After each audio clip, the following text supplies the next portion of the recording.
좋은 부모도 있고 사실은 나쁜 부모도 있습니다. 세상에는 참 많은 부모가 있죠. 낳아서 버린 부모도 있고요. 또 정말로 힘들게 또 어렵게 또 나를 키우신 부모님도 있고요.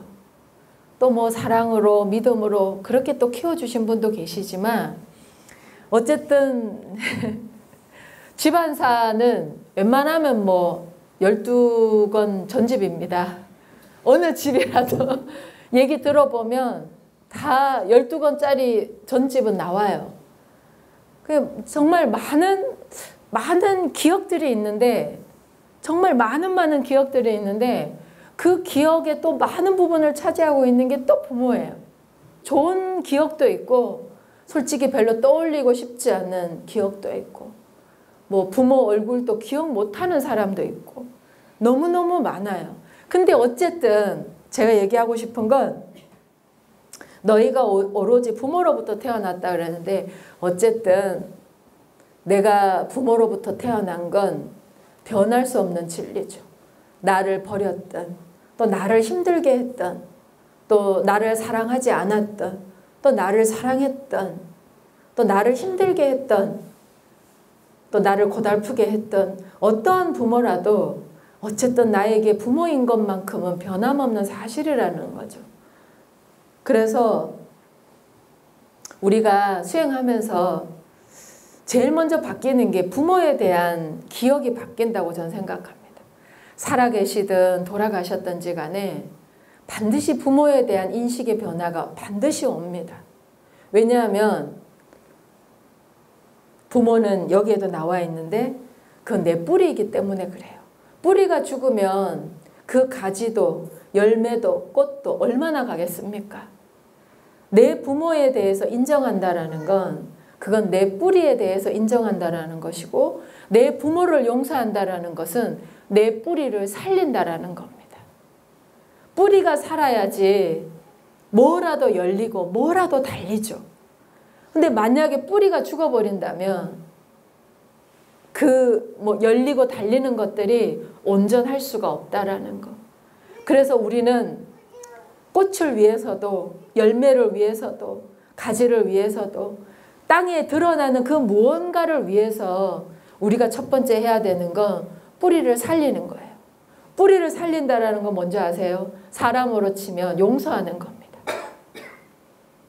어떤 가해를 받았다고 할지라도 내가 살기 위해서는 부모는 용서를 해야 되는 거예요. 내가 부모로부터 어떤 가해를 받았다고 할지라도 용서해야만이 중요한 건 내가 사니까 내가 살 수 있으니까 내가 살아야 되니까 용서해야 되는 거 그리고 또 용서받아야 되는 거 그게 살리는 겁니다. 그게 예. 선도에서는요 뿌리에 대한 얘기를 참 많이 합니다. 조상에 대한 또 부모에 대한 또 하늘에 대한 제가 지금 얘기하는 거의 공통분모가 다 내 연원입니다. 내가 지금 존재하는 연원이 부모에게 있고 그리고 조상에 있고 그리고 내 생명의 연원이 바로 하늘에 있기 때문에 하늘, 조상, 부모 이것은 분리되지 않고 그대로 하나로 연결돼서 나한테까지 쭉 내려오고 나는요 내 대에서 끝나겠습니까? 또 내 후손들이 있지 않습니까? 거기까지 쭉 연결돼서 나아가게 될 거예요. 여러분들 기억 속에 어떤 부모의 상이 맺혀 있더라도 부모에 대해서만큼은 용서하고 또 감사하는 그 마음이 다시 회복된다면 여러분들은 앞으로 수행자로서 또 인생을 살아감에 있어서 반드시 인생의 주인공이 될 수 있는 저는 완전한 길이라고 믿습니다.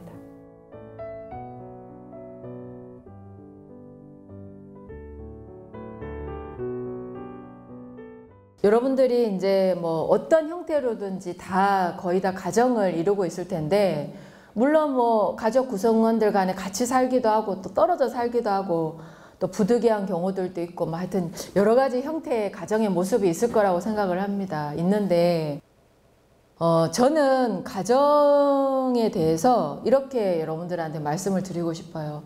가정은요, 첫 번째 학교다.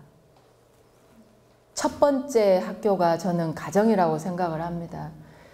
지금은 정말 많이 바뀌었어요. 사회적 분위기도 많이 바뀌기도 했고, 또 최근에 그런 뭐 아동학대라든가나 또 가족 구성원들 간에 그 차마 이렇게 입에 담기도 힘든 그런 가족 간의 그런 뭐 사례라든가나 이런 것들이 너무 이제 뉴스에서 많이 올라오면서 정말 이 사회에 큰 충격을 이렇게 주고 또 있고 그런데요.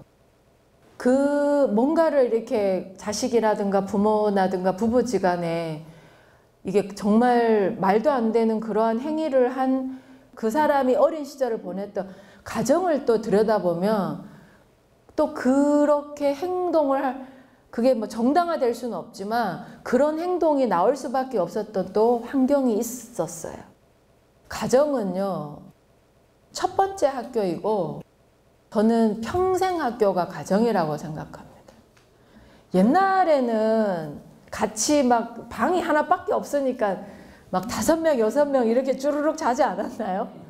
저도 옛날 기억에 여름에는 방에 불을 안 떼도 되니까 마루에서도 자고 이래서 찢어져서 잤던 것 같은데 겨울에는 난방비 때문에 방을 하나에만 연탄불을 떼가지고 그냥 온 식구가 그냥 다닥다닥다닥 모여서 자고 그랬던 거 저도 그렇게 기억을 해요. 그래서 정말 같이 먹고 같이 자고 그렇게 하면서 그냥 아무렇지도 않게 보고 배우는 것들이 있어요. 그 모든 것들을 그냥 아무렇지도 않게 그냥 보고 배우는 첫 번째 학교. 근데 그 첫 번째 학교의 시작이 태어나면서부터거든. 태어나면서 아주 갓난쟁이일 때부터 그냥 아무렇지도 않게 보고 배우는 거예요. 그 환경을. 그 환경 속에 흐르고 있는 기운이 여러분 이 뇌에 새겨지고요. 가슴에 응어리를 만들고 단전에 힘을 빼기도 하고 풀어넣기도 하는 거예요. 정말 중요한 건 그렇게 가족 구성원들 간에 보고 배운단 말이에요. 뭘 가르쳐 줄 거냐, 뭘 배울 거냐. 스스로를 깨울 수 있는 걸 보고 배우고 가르칠 수 있어야 돼요. 할 수 있어요. 내 자식이 내가 보기에는 어리고 아무것도 못하고 막 전혀 안 될 것 같죠? 아니요. 그 아이에게도 열정이 있습니다. 근데 그거를 깨우는 방법은요. 부모가 돼가지고 부모가 자기 열정을 깨워서 써야 돼요. 그러면 아이도 반드시 그걸 보고 스스로 깨워서 뭔가를 해내려고 할 겁니다. 근데 부모는 안 해. 나는 이미 글렀다 이러면서 안 해요. 보면은 자식한테 집착하는 부모가 있어요. 필요 이상으로. 많이. 근데 그 집착의 뿌리가 뭔지 알아요? 나는 글렀다. 근데 놀아도. 진짜예요. 그게 자기는 글른 거예요. 자기는 더 이상 뭐 나올 게 없는 것 같은 거예요. 나는 글렀다. 근데 놀아도. 그러니까 얘는 아직 뭔가가 있는 것 같은 거야. 그러니까 막 자기 인생 다 내버리고 막 자식한테 막 집착을 하고 올인을 하는데 정작 자식은 그걸 굉장히 불편해요. 아니 내 인생인데 왜 자기 인생 긁는 거를 왜 나한테서 보상을 받으려고 하지? 그래서 굉장히 힘들어해요. 그러면 부모가 먼저 나는 글렀다 놀아도 이러면서 그 에너지를 집착이라든가나 막 그 있잖아 그 너무 과도한 이걸로 쓰게 되면은 자식은요 거기에 부응을 하려고 하다가 자기 인생의 주인도 못 되고 부모한테 만족도 못 하고 막 정말 갈등할 수밖에 없는 거예요. 그리고 제일 중요한 건 여러분들이 아직 글르지 않았다라는 거예요. 내가 왜 글렀는데요? 절대로 그러지 않았어요. 내가 왜? 나한테도 아직 희망이 있고 가능성이 있고 있어요. 그러니까 내가 나한테 집중할 수 있을 때 자식에 대해서도 내가 하나의 인격체로서 정말 진지하게 바라볼 수 있어요. 하나의 인격체로서 진짜로 제대로 바라볼 수 있는 겁니다. 그때 그 아이도 자기 안에 열정을 스스로 끄집어내서 진짜 자신이 원하는 삶을 개척하면서 책임지면서 살아갈 거라는 거죠. 그래서 진정한 성가정은 뭐냐 하면은 스스로 열정을 깨워낼 수 있는 걸 서로에게 좋은 영향력을 미치는 거예요. 특히 부모라면 그걸 스스로 먼저 깨워낼 수 있는 그런 모범이 돼줘야 된다. 저는 그게 진짜 부모의 역할이고 진정한 성가정의 의미이지 않나라고 생각을 합니다.